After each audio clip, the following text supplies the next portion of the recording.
प्रिया मराठे कधीच आपल्या मनापासून दूर होऊ शकत नाही. एक प्रेक्षक म्हणून तिनं आपल्या मनात जर एवढं घट्ट स्थान निर्माण केलं असेल तर तिचा पती शंतनूची तिच्या निधनानंतर काय परिस्थिती असेल याची आपण कल्पना देखील करू शकत नाही. प्रियाच्या अकाली एक्झिटनं शंतनू पूर्णपणे कोलमडलेला आहे.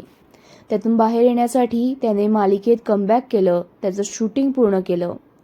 पण ज्यावेळी कोणाच्या लग्नाला किंवा इतर कार्यक्रमांना तो हजेरी लावतो त्यावेळी त्याला प्रियाची आठवण आवर्जून येते. नुकत्याच एका कार्यक्रमानिमित्त शंतनू भावूक झालेला पाहायला मिळाला. त्याची आणि प्रियाची जवळची मैत्रीण शर्वरी लोहकरेला एक भावूक फोन केला.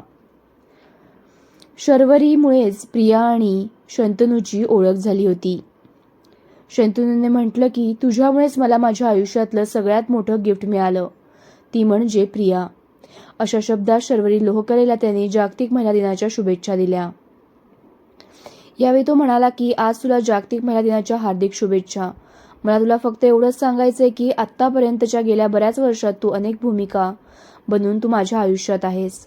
मला आत्तापर्यंत लाभलेली सर्वात उत्कृष्ट अभिनेत्री तू आहेस. त्यानंतर आपण खूप जवळचे मित्र झालो. त्यानंतर माझ्या आयुष्यातलं सगळ्यात मोठं गिफ्ट तुझ्यामुळे मला मिळालं, ती म्हणजे प्रिया. आणि हा प्रवास खूप अद्भुत ठरला. या सगळ्यासाठी मी तुझे आभार मानतो. तुझ्याबद्दल खूप आदर आणि खूप खूप प्रेम. तर मग तुम्ही देखील प्रिया मराठेला मिस करता का? तुम्हाला तिची आजवरची कोणती भूमिका लक्षात आहे हे कमेंटमध्ये सांगा. आणि SB मराठी एंटरटेनमेंट चॅनलला लाईक, शेअर आणि सबस्क्राईब करा.